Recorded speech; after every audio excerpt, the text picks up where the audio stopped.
Hello students, welcome back to the channel. 12वी commerce आणि आर्ट्सच्या सर्व विद्यार्थ्यांचं DA2 अकॅडमीच्या आणखी एका ब्रँड न्यू युट्यूब व्हिडिओवर मी प्रसाद सर तुमच्यापैकी प्रत्येकांचं स्वागत करतोय. आजचा हा व्हिडिओ कोणासाठी असणार आहे तर जे विद्यार्थी येणाऱ्या 2025 बोर्डामधून 12वी आर्ट्स, कॉमर्स किंवा सायन्स मधून जर अर्थशास्त्र हा विषय तुम्हाला सर्व विद्यार्थ्यांना असेल तर हा व्हिडिओ तुमच्यासाठी आहे. अनेक वेळेला स्टुडंट्स मला विचारत असतात की सर अर्थशास्त्राचा अभ्यास सर्व आम्हाला शिकवलेलं समजत आहे, बट एक्झाम मध्ये पेपर प्रेझेंटेशन कसं असायला पाहिजे जेणेकरून आम्हाला अर्थशास्त्रासारख्या विषयामध्ये 99, 98, 97 किंवा आउट ऑफ मार्क्स मिळू शकतात. सर्वप्रथम ज्या विद्यार्थ्यांना डाऊट असते की बाबा अकाउंट्स मध्ये आउट ऑफ मार्क्स मिळतात बट अर्थशास्त्रामध्ये आउट ऑफ मार्क्स मिळतात का? येस, डेफिनेटली मिळतात. बट ते मिळवण्यासाठी तुम्हाला पेपर कशा पद्धतीने लिहायचं असते ते या व्हिडिओमध्ये डिस्कशन करणार आहोत. या व्हिडिओमध्ये व्यवस्थित फोकस करा. 2024 बोर्डामध्ये जो अर्थशास्त्राचा पेपर झाला होता, चेक करू शकता, 9 मार्च 2024 या दिवशी झाला होता. म्हणजे आज जेव्हा हा व्हिडिओ करत आहोत त्याच्या एक 5-6 महिने अगोदर हा पेपर झाला होता. आणि आपल्या DA2 अकॅडमीच्या बिग बुल बॅच मधील एका विद्यार्थिनीला अर्थशास्त्र या विषयामध्ये, व्यवस्थित फोकस करा, अर्थशास्त्र या विषयामध्ये 80 पैकी 78 म्हणजेच 100 पैकी 98 मार्क आहेत. या व्हिडिओमध्ये 3 पेपर्स मी डिस्कस करणार आहे. 99 मार्क्स पाहिजे असतील तर कसा पेपर लिहावा लागेल, 98 मार्काचा पेपर कसं लिहावं लागेल आणि 97 मार्कासाठी पेपर कसं लिहावं लागेल. आणि व्हिडिओच्या शेवटी सांगेन जे स्क्रीनवर जे पेपर्स दिसत आहेत याचा PDF तुम्हाला कुठे मिळेल काय नाही ते. ऑल राईट, सर्वप्रथम जस्ट टू क्लॅरिफाय दॅट तुम्ही चेक करू शकता, इथं महाराष्ट्र बोर्डाचं सर्व ऑथेंटिकेटेड पेपर सुद्धा इथे तुम्हाला दिसत असेल. ऑल राईट, सर्वात पहिला ज्या स्टुडंटचा पेपर आपण डिस्कस करणार आहोत, due to some privacy issues आपण त्यांचं नाव डिस्क्लोज करत नाही आहोत. बट तुम्ही जर बिग बुल बॅच मध्ये मागच्या वर्षी असाल किंवा आपल्या DA2 अकॅडमीच्या युट्यूब चॅनलवर मागच्या वर्षीचे व्हिडिओज पाहताल तर त्या व्हिडिओज मध्ये ते सर्व विद्यार्थी तुम्हाला त्यांचे नाव त्यांचं मेन्शन केलेलं दिसेल. All right, done. वापस एका स्टुडंटचा पेपर आहे. या विद्यार्थिनीला 80 पैकी 79 म्हणजेच 100 पैकी अर्थशास्त्रासारख्या विषयात 99 मार्क आहेत. ऑल राईट, सो व्यवस्थित पहा पेपर कसं लिहावं लागेल काय नाही ते. Okay, so step by step आपण स्टार्ट करूयात. मागच्या वर्षी जेव्हा पेपर झाला होता 2024 बोर्डामध्ये, तर सर्वात पहिला ऑब्जेक्टिव्ह असतात. अर्थशास्त्राच्या पेपरमध्ये सुरुवात होते ऑब्जेक्टिव्ह पासून. नॉट ओनली अर्थशास्त्र बट अदर जे विषय असतात त्याच्यामध्ये पण पहिला क्वेश्चन कंपल्सरी ऑब्जेक्टिव्हचा असतो, एक्सेप्ट भाषा विषय. ओके, तर ऑब्जेक्टिव्ह पहिला होता योग्य पर्याय निवडा. त्याच्यानंतर दुसरा ऑब्जेक्टिव्ह होता विसंगत शब्द ओळखा. राईट, जस्ट मी तुम्हाला पेपर कसा होता काय नाही हे तुम्हाला सांगायलो. ओके, त्याच्यानंतर नेक्स्ट ऑब्जेक्टिव्ह होता आर्थिक पारिभाषिक शब्द. आता व्यवस्थित चेक करा, सर्वात पहिला प्रश्न जो आहे याचं उत्तर कशा पद्धतीनं या स्टुडंट्सनी लिहिलेला आहे. म्हणजे सर्वात पहिला जो योग्य पर्याय निवडा हा प्रश्न होता, तर याचं आन्सर सर्वात पहिल्या विद्यार्थिनीनं काही अशा पद्धतीने लिहिलेला आहे. डायरेक्ट प्रश्न पूर्ण न लिहिता डायरेक्ट त्यांनी आन्सर लिहिलेले आहेत आणि त्यांना बरोबर बोर्डानं मार्क सुद्धा दिलेले आहेत. चेक करा, राईट 1 मार्क, राईट 1 मार्क. दुसऱ्या स्टुडंटचं जर बघता येईल, ओके, या स्टुडंट्सनं काय केलेलं आहे, सर्वात पहिला प्रश्न लिहिलेला आहे आणि मग त्याच्यानंतर त्या विद्यार्थिनीने उत्तर लिहिलेलं आहे. तुमच्या मनावर आहे. ओके, बट प्रेफरेबल काय असेल, कधी पण फिल इन द ब्लँक्स लिहित असताना योग्य पर्याय निवडा अशा प्रकारचे जेव्हा तुम्ही प्रश्न लिहित असता, सो त्यावेळेस पूर्ण प्रश्न लिहून उत्तर लिहिलं तरी चालेल किंवा डायरेक्ट लिहिलं तरी चालेल, बट सरळ प्रश्न लिहून उत्तर लिहायचं. All right, done. त्याच्यानंतर मार्क्स बघा, दोन्ही विद्यार्थिनींना सेम मार्क्स आहेत, 5 पैकी 5, 5 पैकी 5 मार्क त्यांना मिळालेले आहेत. त्याच्यानंतर नेक्स्ट प्रश्न चेक करा. दुसरा प्रश्न एक्झाम मध्ये विचारण्यात आला होता, तो म्हणजे विसंगत शब्द ओळखा, फाइंड ऑड वन आउट. आता याचे उत्तर तर तुम्हाला स्क्रीनवर दिसतच असतील, त्याच्याबद्दल वाद नाहीये. बट एक्झाम मध्ये या प्रश्नाचं उत्तर विद्यार्थिनींनी काही अशा पद्धतीनं लिहिलेलं आहे जेणेकरून त्यांना मार्क्स मिळतील. चेक करा. ब, आता ही स्टुडंट आहे, पहिली स्टुडंट, तिने डायरेक्ट काय केलेलं आहे, ब इथे लिहिलेला आहे आणि पहिल्यातला विसंगत शब्द चेक करा. प्रत्यक्ष मागणी, अप्रत्यक्ष मागणी, संमिश्र मागणी आणि बाजार मागणी. त्यांनी सरळ सरळ लिहिलेलं आहे, कारण हे मागणीचे काही प्रकार दिलेले आहेत, राईट, आणि हा त्याच्यातला प्रकार नाहीये, राईट, बाजार मागणी. त्यामुळं ऑड वन शब्द येईल बाजार मागणी. तर डायरेक्ट तुम्ही अशा पद्धतीनं सुद्धा लिहू शकता, किंवा दुसऱ्या स्टुडंटचं जर चेक केला, तिनं सुद्धा काही सिमिलर वेजनं लिहिलेलं आहे. म्हणजे मोस्ट ऑफ टाइम ऑब्जेक्टिव्ह कसं लिहायचं हे मॅक्सिमम विद्यार्थ्यांना अवघड जात नाही, सर्वांची एकसारखं प्रक्रिया असते. बट कन्फ्युजन कुठून स्टार्ट होते, प्रश्न क्रमांक दुसरा, तिसरा, चौथ्यापासून कन्फ्युजन स्टार्ट होते. तर हे कन्फ्युजन क्लिअर करण्या अगोदर आपण काही गोष्टी वापस चेक करूयात. आर्थिक पारिभाषिक शब्द, आर्थिक पारिभाषिक शब्द जर बघायला गेलं तर अकाउंट्स मध्ये आपण वन वर्ड सबस्टिट्यूट त्याला असं म्हणतो, राईट, बट इकॉनॉमिक्स मध्ये त्याला आर्थिक पारिभाषिक शब्द असं म्हणतात. दोघाही स्टुडंटचा जर विचार केला तर पहिल्या स्टुडंटनं बघा, या स्टुडंटनं काय केलेलं आहे, अगोदर प्रश्न लिहिलेला आहे आणि मग ते उत्तर त्यांनी लिहिलेलं आहे. ऑलराईट, अगोदर प्रश्न मग उत्तर. आता हे थोडंसं तुम्हाला स्क्रीनवर दिसत असताना असं क्रॉस दिसत असेल, हे स्क्रीनचा इश्यू नाहीये, फोटो काढत असताना ते क्रॉस आलेले आहेत. दुसऱ्या स्टुडंटचं जर चेक केलं, स्टुडंट क्रमांक नेक्स्ट,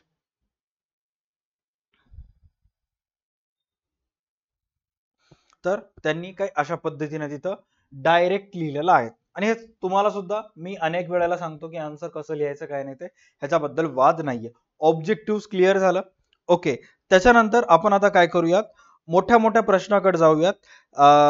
ते म्हणजे प्रश्न क्रमांक 2. इथं सांगितलेलं आहे, खालील उदाहरणांच्या आधारे संकल्पना ओळखून ती स्पष्ट करा. तुम्हाला संकल्पना दिलेली असते, ते ओळखायचं असतं, स्पष्ट करायचं असतं. आणि प्रश्न चालू करण्याच्या अगोदरच मी सांगतो की अर्थशास्त्रामध्ये अनेक वेळा अशा प्रकारचे प्रश्न येतात की ज्याला एकापेक्षा जास्त संकल्पना ते लागू होतात. फक्त मॅटर हे करते की तुम्ही कशा पद्धतीनं ते संकल्पना स्पष्ट करता, त्याच्यावर आधारित असते. असं नाही की बाबा पुस्तकीत उत्तर दिलेलं आहे तेच बरोबर आहे, नाही. काही काही वेळेला एखाद्या दिलेल्या उदाहरणाला 2 संकल्पना सुद्धा तिथं लागू होतात. ओके, आता सर्वात पहिला जी आपली बिग बुल बॅचची स्टुडंट आहे रुद्राणी, आपण तिचं पेपर चेक करूयात. इथं प्रश्नामध्ये काय सांगण्यात आलेलं आहे, चेक करा.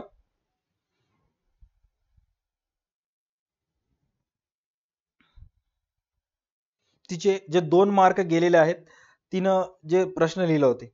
ओके, अगोदर बघा प्रश्नामध्ये काय सांगण्यात आलेलं आहे, जस्ट 1 सेकंड.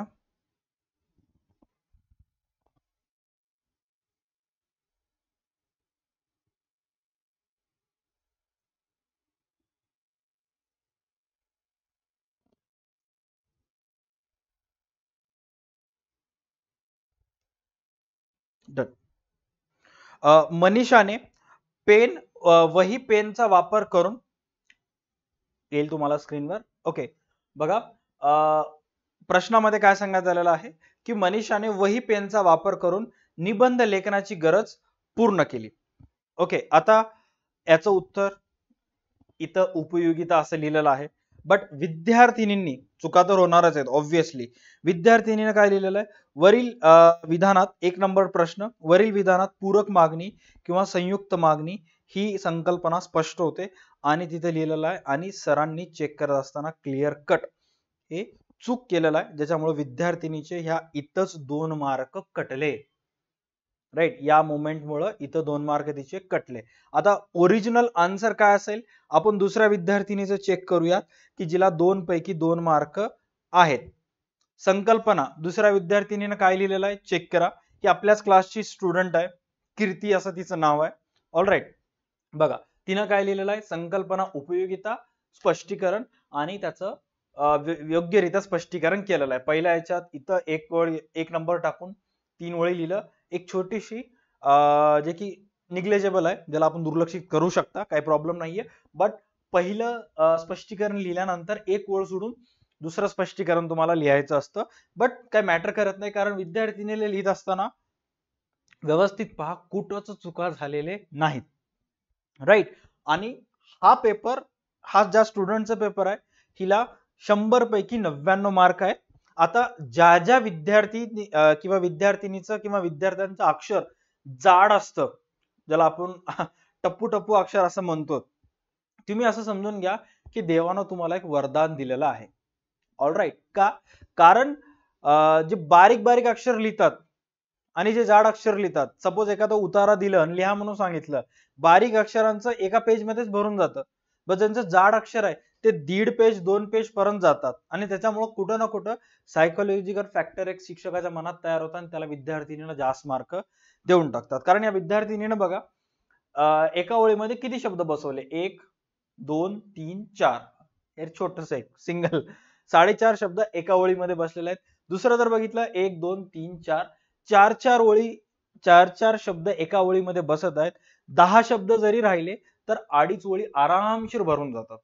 आणि ऑन अन ऍव्हरेज तर तुम्ही जर बघितलं 1 2 3 4 5 6 7 8 9 आणि 10 ओळीमध्येच पूर्ण 3 ओळ, 10 शब्दामध्येच 3 ओळ त्यांचे भरून गेलेत.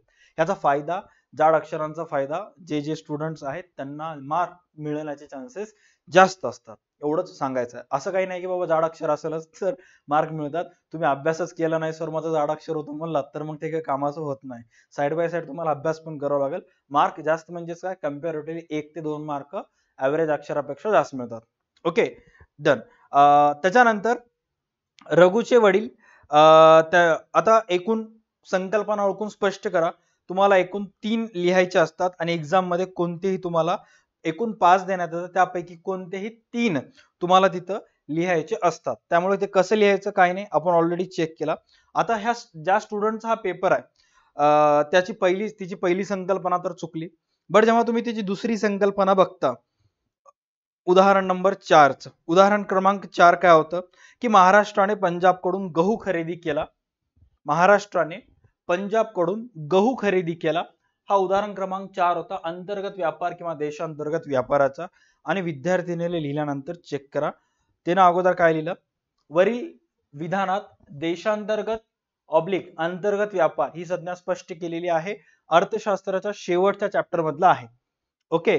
आणि याच्यामध्ये जर चेक कराल तुम्ही, पहिले सहकारण लिहिलं, त्यानंतर दुसरं सहकारण लिहिलं आणि बरोबर त्या विद्यार्थिनीला 2 मार्क्स मिळाले. म्हणजे सहकारण स्पष्ट करा, काही अशा पद्धतीने तुम्हाला तिथं लिहावं लागतात. जेव्हा व्यापार हा भौगोलिक सीमारेषेच्या आत केला जातो त्यास देशांतर्गत व्यापार असं म्हणतात. थोडक्यात देशांतर्गत व्यापार हा भारतातल्या भारतातच केला जातो. पहिला पॉइंट लिहिला. दुसरं पॉइंट केलेलं तसेच वरील उदाहरणात महाराष्ट्र या राज्याने पंजाबकडून गहू खरेदी केला म्हणजेच हा देशांतर्गत व्यापार आहे. बस, दुसरा विषय संपला. अशा पद्धतीने तुम्हाला लिहायचं असतं. आणि जेवढेही स्टुडंट्स हा व्हिडिओ पाहिलेत, आपल्याजवळ अशा प्रकारचे 3 प्रश्नपत्रिका आहेत. दोन्ही विद्यार्थी ज्या विद्यार्थ्यांचे इथे पेपर मी शो करायलो, दोघांचंही आडनाव कुलकर्णीचं आहे. ओके. एकाला 99 मार्क आहेत आणि एकाला 98 मार्क आहेत. आणि दोन्ही स्टुडंट्सचा पेपर तुमच्या सर्व विद्यार्थ्यांना याचा PDF कुठे मिळू शकते, आपल्या DH2 अकॅडमीचा एक कोर्स आहे 100 रुपीजचा, ज्याचं नाव आहे, ज्या कोर्सचं नाव आहे 12th commerce and arts notes expert. Right. या कोर्समध्ये सेपरेट एक फोल्डर करून ठेवलेला आहे. तिथं आणखी काही स्टुडंट्सचे पेपर्स आहेत हे ऍड करून टाकलेले आहेत.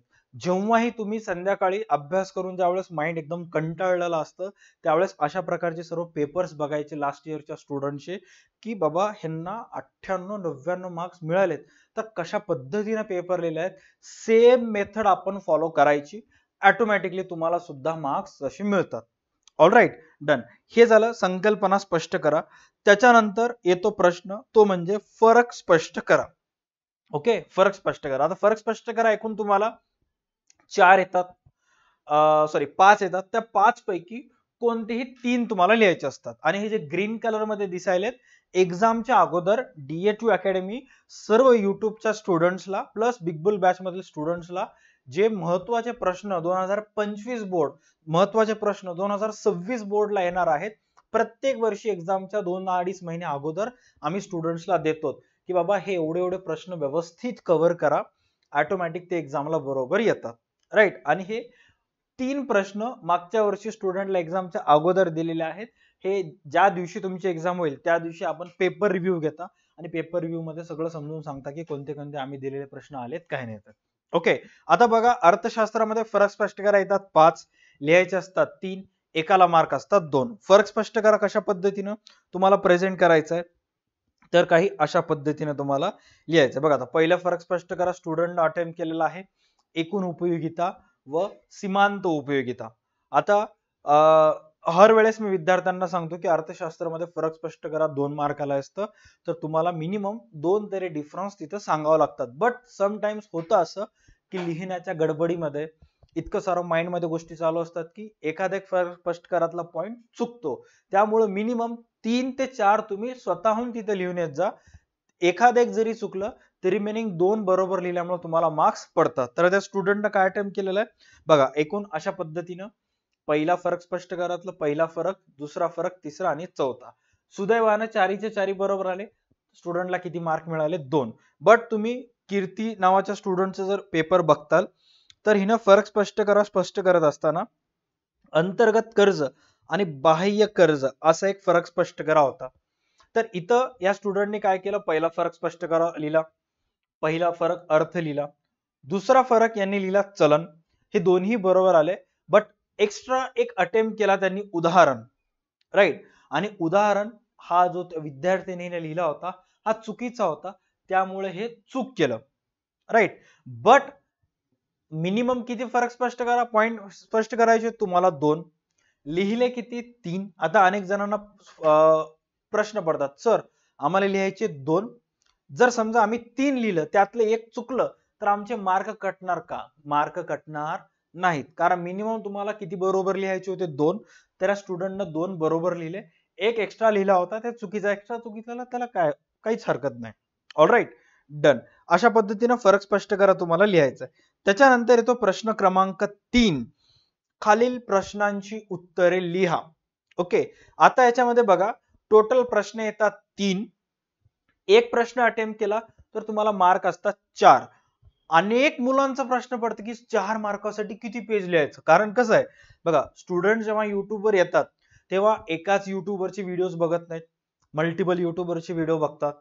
हे चॅनल वाला सर हे सांगायलाय, ते चॅनल वाला सर ते सांगायलाय, प्लस युट्यूबचं धिंगाणा संपत नाही की कॉलेजचे सर येतात, कॉलेजचे सर एक वेगळंच सांगत असतात. आणि कुठं ना कुठं युट्यूब टीचर्स पेक्षा कॉलेज टीचर्स सांगितलं की मुलांना वाटते ते खरं आहे, बट ऍट द एंड एक्झामच्या पुढे पुढे ते सर्व गोष्टी युट्यूबवरच क्लिअर करणार आहेत. आणि त्यासाठी तुम्ही कन्फ्युजन मध्ये जाऊ नये म्हणून मी तुम्हाला डायरेक्ट पेपर शो करायला, जेणेकरून तुम्हाला समजेल की बाबा मागच्या वर्षीच्या स्टुडंट्सला 4 पैकी 4 मार्क पडले होते, म्हणजे आम्हाला सुद्धा डेफिनेटली पडतील. आता त्या 4 मार्क मिळवण्यासाठी तुम्हाला कशा पद्धतीने लिहायचं आहे, काय काय गोष्टी त्याच्यामध्ये ऍड ऑन करायचे चेक करा. ऑलराईट, सर्वात पहिले आपण फर्स्ट स्टुडंटचं पेपर चेक करूयात. बघा आता विद्यार्थिनीनं काय काय लिहिलं होतं, मागणीचे प्रकार हा प्रश्न एक्झाम मध्ये आला होता, बरोबर. इथे चेक करा, मागणीचे प्रकार हा प्रश्न आला होता.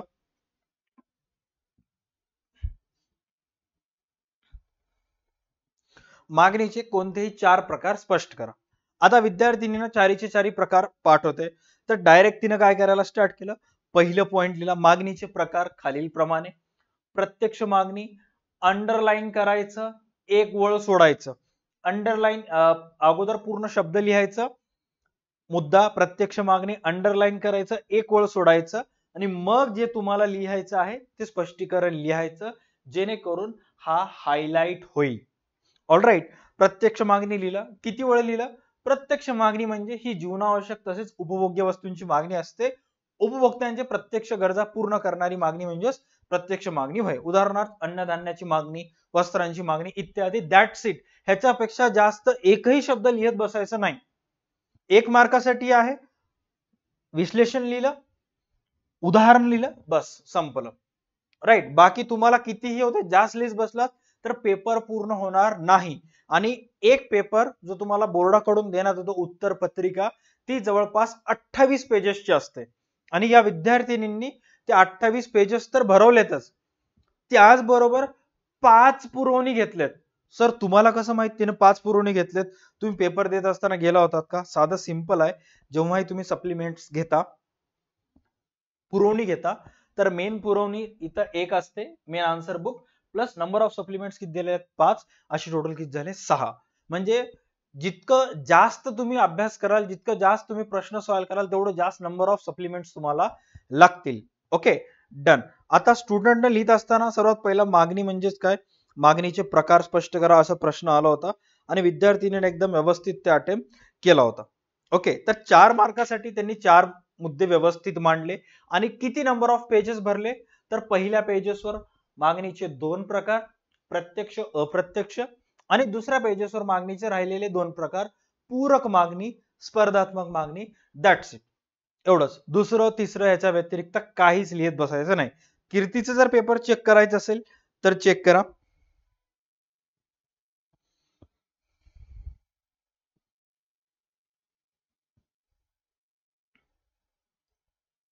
आता कीर्ती नावाच्या स्टुडंटनं थोडंसं चेंज केलेलं आहे. कीर्तीनं अगोदर काय केलं, सेम प्रश्न आहे, मार्क दोघांनाही 4 पैकी 4, बट एक्स्ट्रा थोडंसं एफर्ट्स तिने टाकलेले आहेत त्याच्यामध्ये, just to follow safe side, की बाबा ह्याच्यामुळे माझं 1 मार्क जाऊ नये, एवढंच एक छोट्या गोष्टीमुळे माझं 1 मार्क जाऊ नये, असं तिला वाटत होतं. आता इथं काय लिहिलेलं आहे चेक करा, मागणीचे प्रकार. तिने सर्वात पहिले काय लिहिलं, बेनहॅमच्या मते मागणी म्हणजेच काय, सरळ सरळ लिहून टाकलं मागणी म्हणजे काय. त्यानंतर मागणीचे प्रकार पुढील प्रमाणे, सर्वात अगोदर इथं प्रत्यक्ष मागणी लिहिलं, प्रत्यक्ष झाल्यानंतर अप्रत्यक्ष मागणी या एवढ्या वळीमध्ये लिहिलं, त्यानंतर राहिलेले रिमेनिंग पार्ट जो आहे तो इथं प्रेझेंट केला, तिसरा मुद्दा इथं, चौथा मुद्दा इथं. पुन्हा मनात शंका की बाबा एखादं एक स्पष्टीकरण चुकलं, काय मुद्दा वगैरे चुकला असेल तर मार्क जाऊ शकतात, राहते ना मुलांच्या मनात. मग त्याने काय केलं, एक एक्स्ट्रा पॉइंट टाकून टाकला, तिथे लिहिलं स्पर्धात्मक मागणी आणि 4 पैकी 4 मार्क मिळाले. म्हणजे तुम्हाला एकंदरीत अंदाज आला असेल की कसं लिहिलं तर कसं मार्क्स पडतात.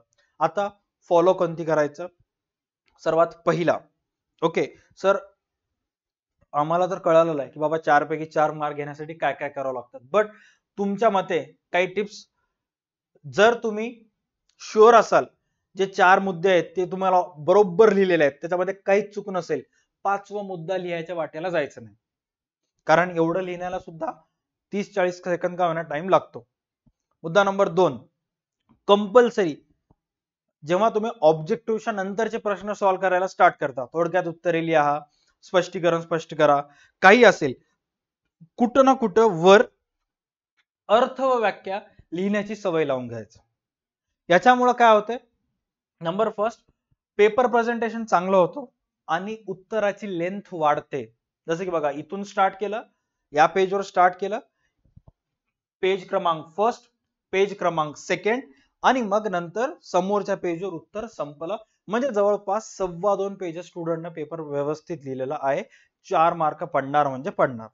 ओके, त्याच्यानंतरचा प्रश्न, खालील विधानांशी आपण सहमत आहात की नाही ते सकारान स्पष्ट करा. आता सर्वात पहिले बघा, हा प्रश्न किती मार्काला येतो, तर 12 मार्काचा टोटल प्रश्न आहे, 5 टोटल सकारण येतात, त्या 5 पैकी कोणतेही 3 तुम्हाला अटेम्प्ट करायचे असतात.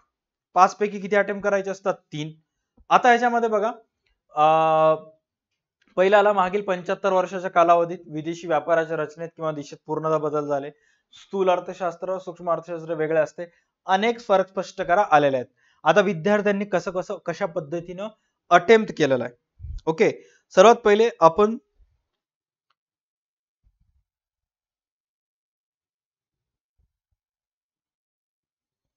कुलकर्णीचं स्टुडंट रुद्राणीचं पेपर चेक करूया. वरील विधानाशी मी सहमत आहे असं त्या विद्यार्थ्यांनी लिहिलेलं आहे, आणि थोडंफार फंबल होतच असतं. अगोदर तिला वाटलं असहमत आहे, मग तिनं कट केलं, कारण मनामध्ये थॉट चालू असेल बाबा सहमत असेल, नंतर सेल्फ रिअलायझेशन झालं की नाही बाबा याचं उत्तर असहमतच आहे, असहमत आहे असं लिहिलं. अशा छोट्या फार मिस्टेकला बोर्ड मार्क कट करत नाही, इग्नोर केला जातात सरळ सरळ. आणि मग त्याच्यानंतर सकारण नंबर 1, प्रश्न क्रमांक 3 होता, त्या विधानाशी जी सहमत आहे आणि का सहमत आहे स्पष्ट करत असताना तिने सरळ सरळ लिहिलेला आहे, मुद्दा क्रमांक 1, स्पष्टीकरण क्रमांक 1, स्पष्टीकरण क्रमांक 2, स्पष्टीकरण क्रमांक 3, राईट. आणि किती मार्क मिळाले तिला, आणखी एक आहे का चेक करावं लागेल,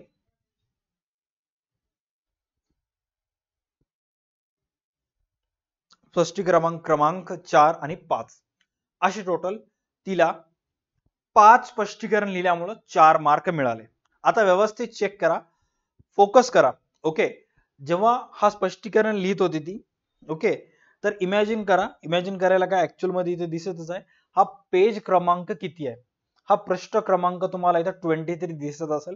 तर पेज क्रमांक 23 वर तिनं काय केलं, सर्वात पहिले वरील विधानाशी सहमत आहे का असहमत आहे ते लिहित असताना इथं असहमत म्हणून 1 मार्क इथं मिळाला.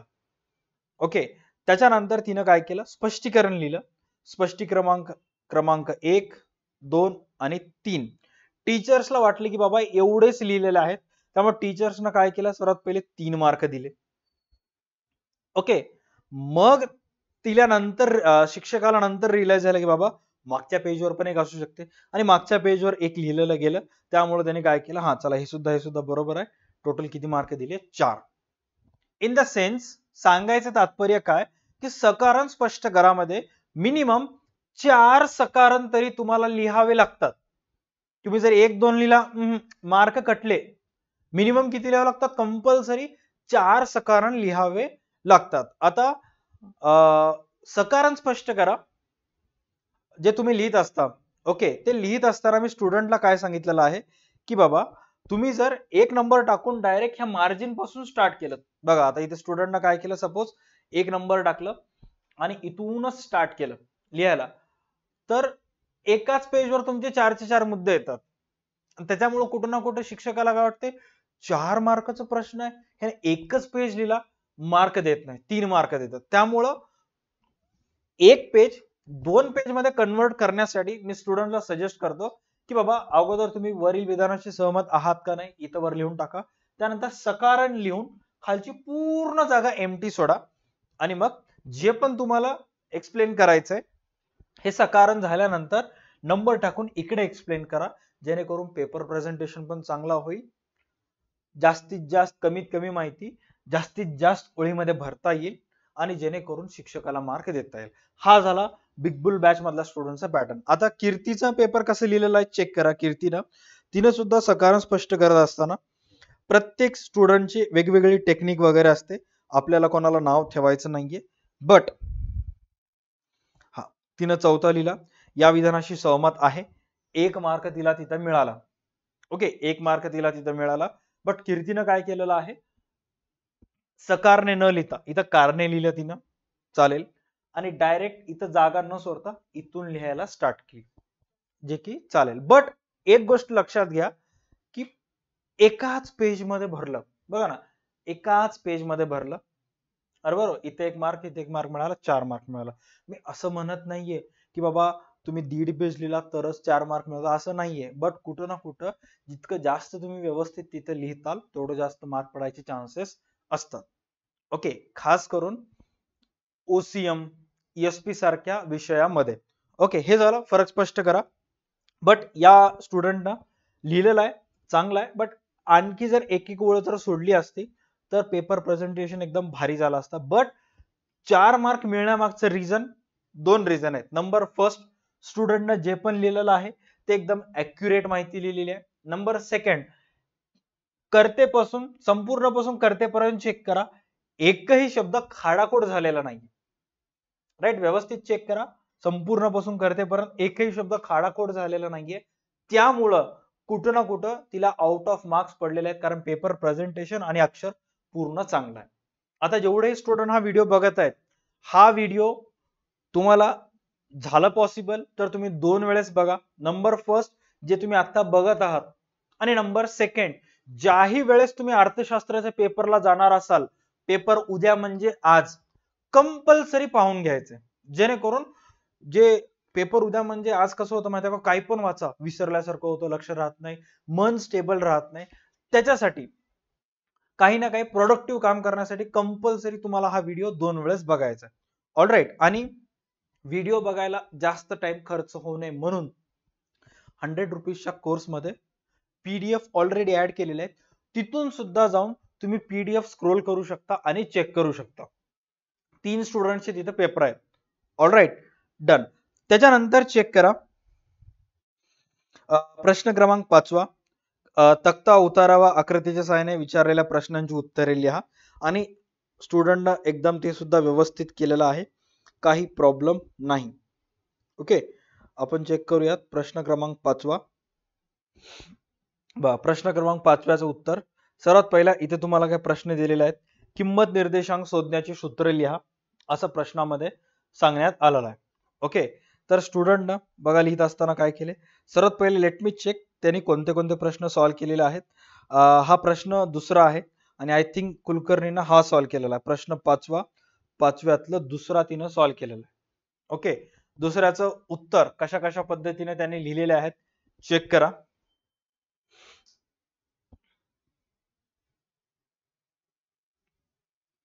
उजवीकडे स्थानांतरित होणारा मागणी वक्र, डावीकडे स्थानांतरित होणारा मागणी वक्र. प्रश्न न लिहिता डायरेक्ट त्यांनी काय केलं, नंबर 1 टाकलं. उजवीकडे स्थानांतरित होणारा मागणी वक्र म हा आहे. डावीकडून उजवीकडे स्थानांतरित होणारा मागणी वक्र म2 म2 आहे. अशा प्रकारे 4च्या 4 प्रश्नाचं उत्तर लिहिलं आणि त्यांना 4 मार्क मिळाले. ओके, कीर्तीबद्दल जर बोलायचं गेलं तर तिने सुद्धा कसं लिहिलेलं आहे चेक करा.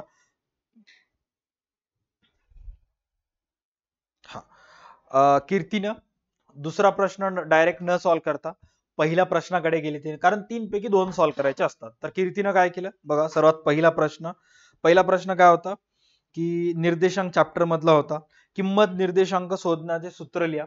तर कीर्तीनं सरळ सरळ काय केलं चेक करा.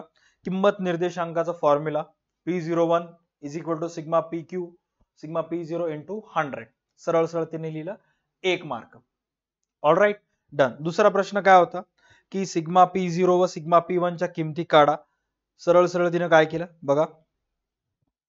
Sigma P0 200, sigma P0 sigma P1 300 आणि ज्यांचे निर्देशांक झालेला आहे त्यांना व्यवस्थित कळून जाईल. आणि अशा प्रकारे तिने उत्तर लिहिलं आणि इथंच संपुष्टात आलं.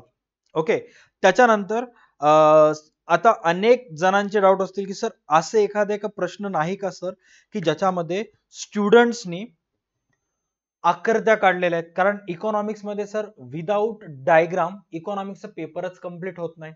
राईट, असं एखादं गणित आहे, असं एखादा क्वेश्चन आहे ज्यामध्ये स्टुडंटने डायग्राम काढलेले आहेत म्हणजे आम्हाला समजेल. बघा, असा एक प्रश्न आला होता जो की होता मागणीच्या किंमत लवचिकतेची संकल्पना स्पष्ट करून किंमत लवचिकतेचे 5 प्रकार स्पष्ट करा. कमी लवचिक, जास्त लवचिक, संपूर्ण अलवचिक मागणी, एकापेक्षा जास्त एकापेक्षा कमी, हे सर्व ऑलरेडी झालेले आहेत तुम्हाला. ओके, डायग्राम्स कसं काढलेत बघा. बट त्याच्यासाठी स्टुडंटनी तो प्रश्न सॉल्व्ह करायला पाहिजे आणि इथंपर्यंत बघता स्टुडंट्सनी तो प्रश्न सॉल्व्ह केलेला. आता सर्वात पहिले आपण रुद्राणीचा पेपर चेक करूयात. याच्यामध्ये स्टुडंट्सनी बघा, हिला 98 मार्क्स आहेत. ओके, तर 98 पैकी जे 2 मार्क्स चुकलेत ते तर आपण बघितलं, संकल्पना ओळखून ती स्पष्ट करा मध्ये चुकलेले आहेत. कीर्तीचे 1 मार्क कुठं चुकला ते सुद्धा बघूयात. आता हा जो प्रश्न आहे हा 3 पैकी कोणतेही 2 तुम्हाला लिहायचे असतात. 16 मार्कासाठी प्रश्न येतो, 8 मार्काला 1. तर 8 मार्कासाठी काय काय लिहायचं असतं व्यवस्थित चेक करा. सर्वात पहिला 8 मार्काच्या प्रश्नासाठी त्यांनी प्रस्तावना लिहिलं. कोणी कोणी अर्थ लिहिते किंवा कोणी कोणी प्रस्तावना लिहित असते. व्यवस्थित 1 2 3 4 5 6 7 8 9 10 11 12 तब्बल 12 ओळीची प्रस्तावना लिहिली आणि त्याच्यामध्ये त्यांनी सांगितलं की मागणीच्या लवचिकता किंवा मागणीचा नियमाचा जो सिद्धांत आहे अल्फ्रेड मार्शल यांनी अर्थशास्त्राची मूलतत्व या पुस्तकामध्ये लिहिला. मागणीची लवचिकता म्हणजेच काय पूर्ण व्यवस्थित लिहिलं.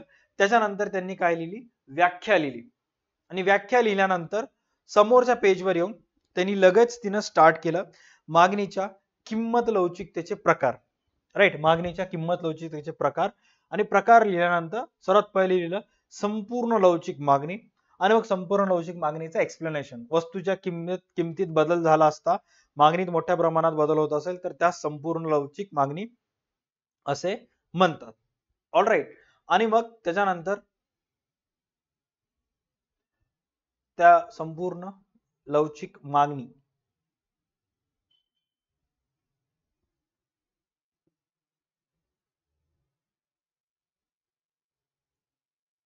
हा तिचा बाकीचा आता एक्सप्लेनेशन तुम्ही चेक करू शकता. ओके, डायग्राम्स और सर्व व्यवस्थित तुम्हाला तिथं दिसत असेल.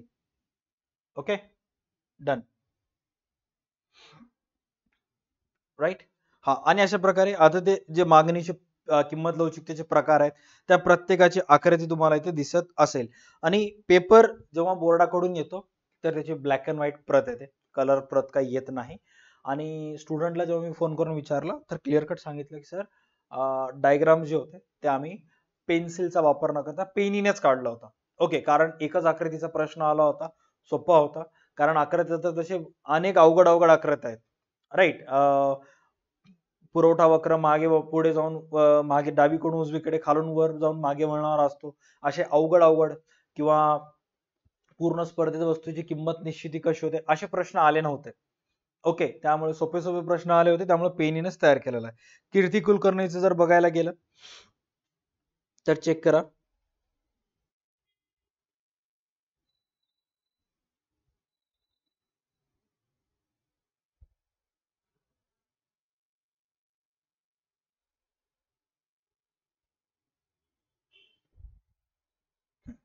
आता कीर्ती कुलकर्णीनं काय केलेलं आहे चेक करा. ओके, 8 पैकी 8 मार्क मिळालेले आहेत, दोघांनाही 8 पैकी 8 आहेत. ओके, बट लिहित असताना कशा पद्धतीने लिहिण्यात आलेला आहे ते व्यवस्थित चेक करा. तिनं कीर्ती कुलकर्णीनं प्रश्न अटेम्प्ट केला होता, राष्ट्रीय उत्पन्नाची संकल्पना. दुसरा प्रश्न, राष्ट्रीय उत्पन्नाची संकल्पना स्पष्ट करून राष्ट्रीय उत्पन्न मापण्यात येणाऱ्या व्यावहारिक अडचणी. आता मोस्ट ऑफ टाइम हा प्रश्न जो आहे तो अवघड आहे कम्पेअर टू दिस टू, कारण असं खूप साऱ्या जणांचं म्हणणं आहे.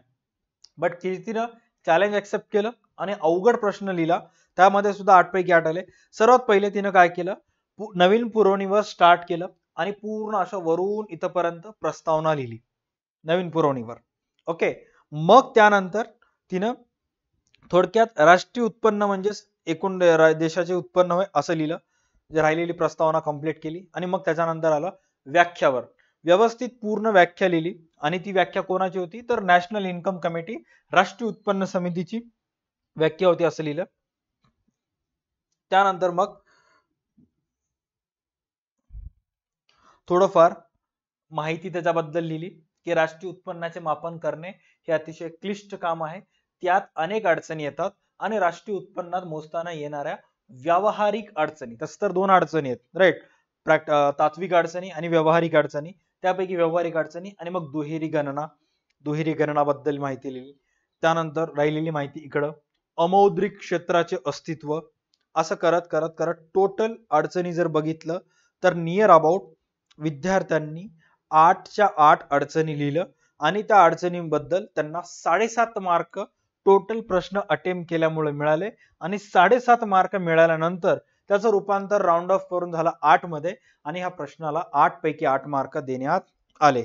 इथं चेक करू शकता तुम्ही, सरांनी व्यवस्थित टाकलेले सुद्धा आहेत की 8 मार्क 7.5 मिळाले, राईट.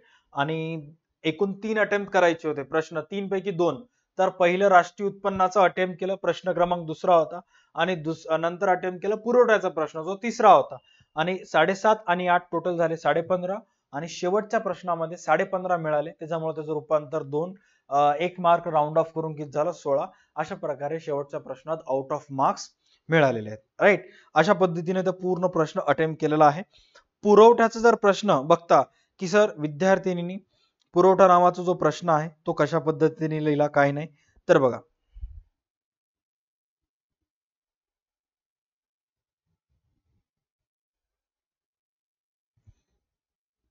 पुरवठ्याचा नियम म्हणजे थोडक्यात जसं मागणीचा नियम असतो, घटत्या सीमांत उपयोगितेचा सिद्धांत असतो, राईट. तसंच तिसरा नियम पुरवठ्याचा आहे.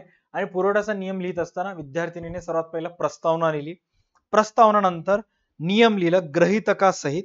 आणि नियम लिहित असताना आणि मग त्याच्यानंतर ग्रहितके लिहायला स्टार्ट केलं. ओके, अशा पद्धतीने काही विद्यार्थिनींनी ग्रहितके लिहिलेले आहेत. ऑलराईट, चेक करू शकता. वैयक्तिक पुरवठा पत्रक तुम्हाला तयार करावं लागेल.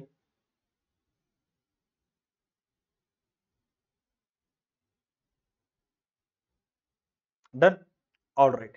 त्याच्यानंतर एक गोष्ट मी वारंवार मागच्या काही वर्षापासून विद्यार्थ्यांना सांगत असतो, याच्याबद्दल परवा एका स्टुडंट सोबत माझं बोलणं सुद्धा झालं होतं की सर पुरवठ्याचे ग्रहितके जेव्हा लिहा म्हणतात त्यावेळेस अपवाद लिहायचं का, तर हात जोडून कळकळीची विनंती आहे, पुरवठ्याचा नियम ग्रहितकासहित स्पष्ट करा म्हणलं तरी सुद्धा अपवाद लिहावे लागतात, पण ग्रहितके 2 आणि अपवाद 1 मार्काला असतो. आणि पुरवठ्याचा नियम अपवाद असे स्पष्ट करा म्हणलं तर अपवाद 2 आणि ग्रहितके 1 मार्काला असतात. राईट. आणि इथं चेक करा, विद्यार्थिनींना ऑलरेडी तो व्हिडिओ बघितला होता माझा, आणि प्रश्नामध्ये जरी तुम्हाला सांगितलं असेल की पुरवठ्याचा नियम ग्रहितकासहित सविस्तर स्पष्ट करा, तरी सुद्धा विद्यार्थिनींनी इथं क्लिअर कट मेन्शन केलेला आहे पुरवठ्याच्या नियमाचे काही अपवाद आहेत ते पुढील प्रमाणे, आणि मग श्रमाचा पुरवठा, कृषी उत्पादने, रोख रकमेची तीव्र गरज, नाशवंत वस्तू, अशा पद्धतीने अटेम्प्ट केलेला आहे. राईट. आय होप या व्हिडिओमुळे तुमचे सर्व डाउट्स क्लिअर झालेले असतील. असे एकूण 3 प्रश्नपत्रिका उत्तरपत्रिका 100 रुपीजच्या कोर्समध्ये ऍड केलेल्या आहेत. तिथं तुम्हाला ही PDF फॉर्म मध्ये मिळतील. तुम्हाला डाउनलोड करता येणार नाहीयेत, तुम्हाला फक्त पाहता येतील, कारण डाउनलोड केलं तर असे डॉक्युमेंट्स डाउनलोडचं परवानगी नसते, इझिली शेअरेबल असतात, ट्रान्सफरेबल असतात, ज्याच्यामुळं व्हॅल्यू डाऊन होते. त्यामुळं जर तुम्ही 12वी एक्झाम देणार असाल, सर्व विद्यार्थ्यांना हा जर PDF पाहिजे असेल स्टुडंटनी सॉल्व्ह केलेला, प्ले स्टोअरला जाऊन DA2 अकॅडमीचा ऍप डाउनलोड करा. ऍप डाउनलोड केल्यानंतर स्टोर सेक्शन मध्ये जाऊन 12th commerce and arts notes expert नावाचा कोर्स आहे, त्याची प्राइस तिथे तुम्हाला अराउंड 98 और 97 समथिंग दिसेल. इंटरनेट हँडलिंग चार्जेस ऍड केल्यानंतर 100 रुपीज होईल. बिंदास तिथून घेऊन टाकायचं आणि मग एक्झाम पर्यंत तुम्हाला त्याची व्हॅलिडिटी असेल. ज्या वेळेस तुम्हाला गरज पडलं की विद्यार्थ्यांना बघायचं तुम्हाला की पेपर कशा पद्धतीने सॉल्व्ह करतात काही नाही, त्यावेळेस व्यवस्थित चेक करत राहायचं. All right, done. तिथं अशा प्रकारचे 3 उत्तरपत्रिका तुम्हाला मिळतील, व्यवस्थित हे करा. आता हा व्हिडिओ होता फक्त आणि फक्त इकॉनॉमिक्सचा. सो आता मी तुमच्या सर्व विद्यार्थ्यांना रिक्वेस्ट करतो की याच्यानंतर कोणत्या विषयाचा पेपर तुम्ही एक्सपेक्ट करत आहात. या आता तर अर्थशास्त्राचं झालं, तर त्या विषयाबद्दल या व्हिडिओच्या कमेंट सेक्शन मध्ये कमेंट करा. आणि हा व्हिडिओ तुमच्या सर्व 12वीच्या मुलांचा जो ग्रुप असेल किंवा मैत्रिणींचा ग्रुप असेल त्याला सेंड करा, किंवा हा व्हिडिओ पाहत असताना या व्हिडिओचा स्नॅप त्यांना सेंड करा, व्हॉट एव्हर, जेणेकरून या व्हिडिओची रीच वाढेल आणि सर्व विद्यार्थ्यांना माहित होऊन जाईल. त्यातल्या त्यात एक्झामच्या टाइम मध्ये जर बघत असाल तर डेफिनेटली शेअर करा, कारण सबका साथ सबका विकास. All right, done. कोणाला शेअर करा नको करा, बट एक्झाम मध्ये जर तुमच्या आजूबाजूला जो मुलगा आहे त्याला तर शेअर करा, त्यानं बघून येईल, 4 गोष्टी वाचून येईल, त्याचा फायदा तुम्हाला होईल. All right, done. भेटूयात पुढच्या सेशन मध्ये. तोपर्यंत पाहत राहा तुमचं आवडतं युट्यूब चॅनल DA2 अकॅडमी. चढ bye, take care and stay connected. भेटूयात पुढच्या क्लासमध्ये.